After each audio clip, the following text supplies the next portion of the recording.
When I first began in game development, the hardest part for me was always starting something new, creating a new system or a new game where nothing existed. Working on existing projects and adding things was quite a bit easier, but coming up with something just fresh and new and building that out was always kind of a complicated thing that really frustrated me. I'd wonder, what do I do? How do I start? How do I go about this process? But over the years, I've come up with a process that I use to make it a lot easier for myself so that I can come up with a concept, prototype it out in an hour or two, and then turn it into a somewhat working game in a day or two. And I want to run you through that process right now. I'll show you all of the steps that I follow and how easy it can be, and probably help you to stop overthinking and overcomplicating your process and your projects along the way. So if you're into game development or you just want to get a little bit better at it, or you want to see what I'm doing and how I go about the process, make sure that you're subscribed, hit the like button. It makes a big difference. It really helps. And if you have your own process or questions about mine, just drop a comment down below and let me know. I'm really curious. Before we get started, I wanted to make one quick announcement. Backtrace, this video's sponsor, is hosting a game jam next weekend, June 24th. Backtrace is the best solution for error and crash reporting in your video games, and they really support the game development community with these Backtrace game jams. So I definitely recommend you go check it out, sign up for their free developer program, and enter the game jam, see if you can win $2,000 and get some experience with an awesome tool at the same time. Let's get to the steps. The first thing that I like to do when I'm building out a system is really quickly think through what it is I'm building. For this video, I'm going to build out a simple fighting system. Imagine I'm building out a fighting game like a Street Fighter or some other combat-based game where my characters need to attack each other, and I need to figure out how I'm going to deal with attacks and how I'm going to deal with combat in a game. So let's get started with the first thing that I would do, which is put in some characters into my game. Here you can see I've got a werewolf and a dragon. I want to have something there so that I can see what's happening, kind of visualize it, and keep myself entertained, and really adding in assets is extremely easy. If you're curious what these are, I'll have a link down below to the full pack so you can go check it out. After I pull in my characters, I like to set up the animators so that I can see what's going on without always having to read debug logs. I create an animator controller for my wolf, or one of my characters, and in there I set up an idle state as the default, create an attack state that can be triggered by an attack trigger parameter, and a die state that can be triggered by a die trigger parameter. That way I can see if my characters are attacking, if they're dying, and I can even hook things up to animation events later on if I so decide to. For my dragon, I just create an override controller and implement the exact same animation so that I don't have to have two of them. And then if my characters are animating properly, which it looks like they are, I move on to writing code. Since we're dealing with two characters fighting, I think that a good name for a script would be character, so I made a character script, and I just assign it to both of them. Let's open up the script and see what a first iteration of a character script would look like. Let's take a look at the character script now. I want you to notice something. First off, it's extremely simple, and this is how all of my code starts. I like to start with something that's really easy to understand, that's not complicated, and not making any guesses or assumptions about what I'm going to do. This first version just gets the animator in the onValidate, caches it, and then has a method to attack a character. I know that I want to attack a character, so I put in a method called attack, give it a character parameter that I'm not sure what I'm going to do with yet, but just leave it there as a hint for myself, and then I tell my animator to set the attack trigger. Now, if I just try to run with this, it's obviously not going to do anything because I'm not calling attack yet, and this is where things start to get a little bit confusing sometimes. Think like, well, now I need to figure out how and when my character is going to attack, so let's build up some system in the character to figure that out. I'm going to say, don't do that yet. Let's skip it and make it attack whenever we want so that we can get this attack flow working right and then worry about the timing of the attack. Let's get this part done and then worry about the next thing. We don't need to do that yet. So to make an attack method callable, we'll just create an extra script. Here we've created a character attacker script that has two character references, C1 and C2. I even got sloppy on the names because I want to remember that this is a throwaway script that I'm using to test myself. I've made them public again because it's just a thing that I'm using to test my attack steps and build that up. It'll probably get refactored, deleted, or replaced with something else later on. I've got an update method here that checks to see if I hit 1 or 2. If I hit 1, it makes character 1 attack character 2. If I hit 2, it makes character character 2 attack character 1. It's going to be very easy to test my system and build up around this. To put that into the game, I just created a character attacker game object, attached it, and now I just need to assign character 1 and assign character 2. Ta-da, now I can call my attacks. Let's press play, and I should be able to hit 1 and watch my wolf swing at the dragon. And I can hit 2 and watch the dragon do a tail swipe. There we go, we've got our first step done.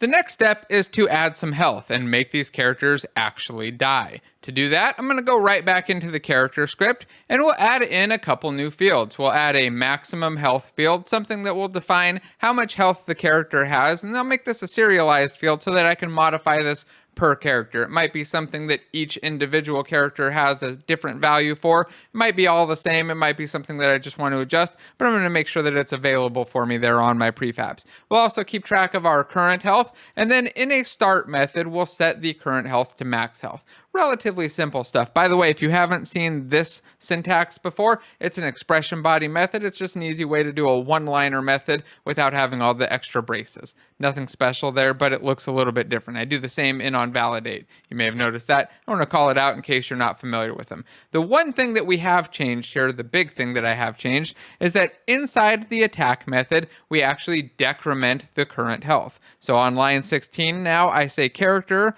dot underscore current health minus minus. That's going to remove 1 health from it. And then if the health gets down to 0 or somehow below 0, we'll destroy that character's game object. It's important to note here, the character that we're destroying is the one that's being passed in. That's the target that's being sent in from my character fight script or my character attacker script. So it has access to this current health because we're inside the character script or the character class. That's another thing that people may not know that you can do if you're in a private field, or you can access a private field from another instance of a class if you're on a class. So one character can access another character's health because they're both the same class. Something that people may get a little bit confused about. Just want to make sure that you understand that this is the target character. In fact, I might even go about renaming this if I wasn't sure about that to target character or just target.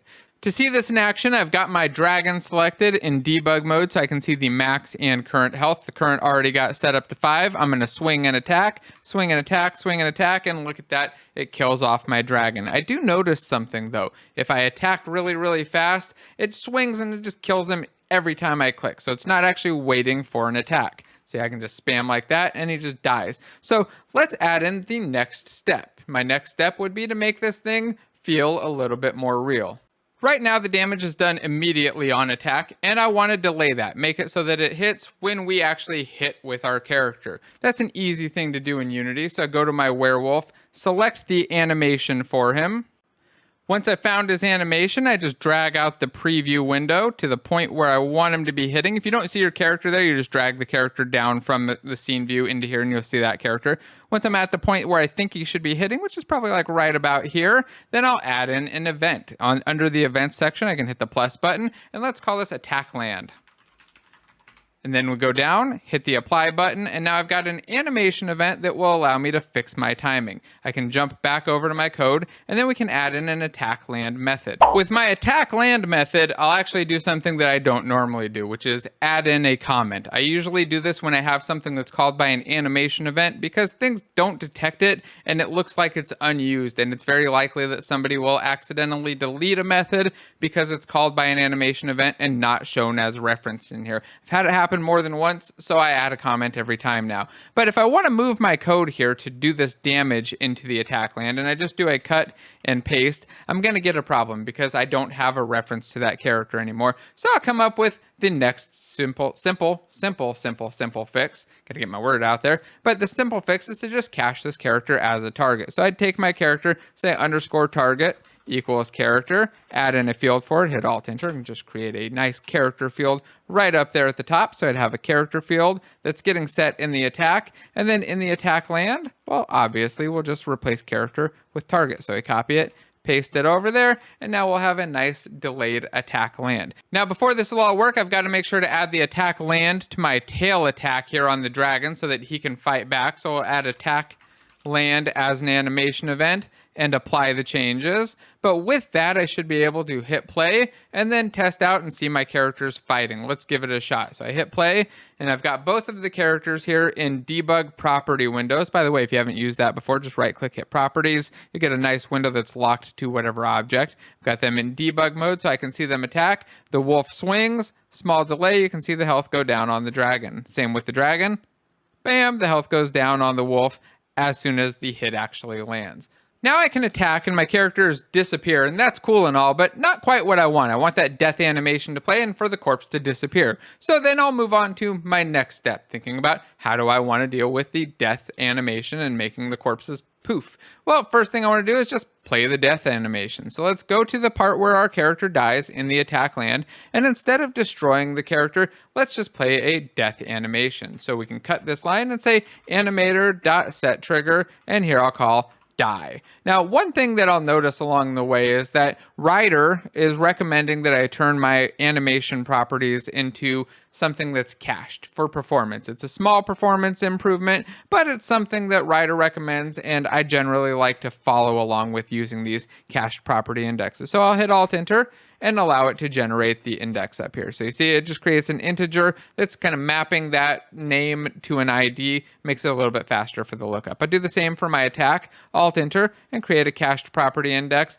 and then I rename both of these to all uppercase kind of screaming caps so that I know that these are static things that aren't things I'm actually using as like a variable that's changing. These are things that are only supposed to be meant to use as like a constant variable that doesn't change. That's how I use my screaming caps at least. So one minor improvement while we're going along, and I recommend that you do this the entire time. As you see little things that you can fix along the way, just keep kind of minorly fixing them. So I've got my animator trigger to set it to die, so now it should just play a death animation. Let's see if that works. And jump over, I usually want to test it out, make sure that the death animation is playing and that we actually see ourselves die. So attack, attack, attack, attack, and on the 5th attack, I should expect to see a death animation. Cool, except notice that it was on the attacker. So I know I've already got an issue. We'll jump back over here and we'll say underscore target dot animator dot set trigger. Now this part is where I start to think like, this is getting a little bit confusing because I have to reference this target object and it's not my own object, and it's kind of confusing on like what thing I'm doing it, and I can see that I'm probably going to make that mistake again. In fact, I literally made that mistake accidentally because it's easy to do here. So the fix for this is to take this bit of code in the attack land and extract it. I hit Control-Shift-R, that's my default hotkey, but just look for your hotkey to extract method, and I'll hit extract method, and then we'll call this take hit. Our take hit method needs to be called on the actual target though, not on ourselves. So if I just call it like this, it's really no different. I want to change this and say underscore target dot take hit. Then I can remove the references to target inside of this take hit method because it's now on that actual character. So when we land an attack, we'll tell our target to take a hit, and then the target will deal with taking its own hit and setting its animator. If I save that off, I should be able to now watch my character animate his death when I hit him 5 times. Let's hit play, let the wolf hit the dragon 5 times. And look at that, his animation plays perfectly.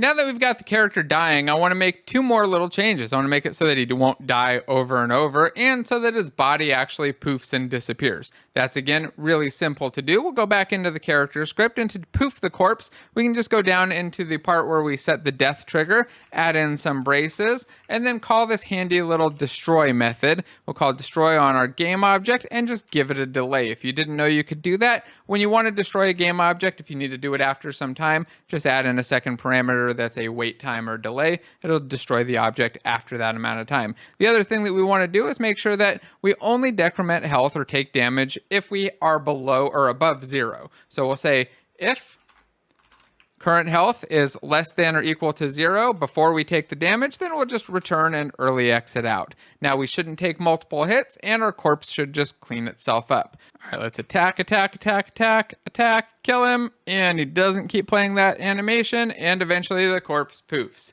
So that's kind of the process. And from here, I just keep going on, adding in different things, whatever the next piece I want is, whether it's a different type of attack, some healing, some health bars, or whatever it is. But this is kind of the general process. piece by piece, nice and slow, without trying to pre-guess and pre-plan everything. If this was helpful for you at all, please make sure that you hit the like button, subscribe, hit the thumbs up, share the thing, and all of that other cool stuff. And also check out the video's sponsor, Backtrace. Go join their game jam. Building out games is a good way to force yourself to do it really fast in these game jams because you only got a couple hours to do it. So it makes you go through this process of building it quick, getting the working thing out there and done so that you're not sitting there overcomplicating and overthinking it. Again, if it was helpful, let me know, drop a comment, and I'll see you in the next video. Bye.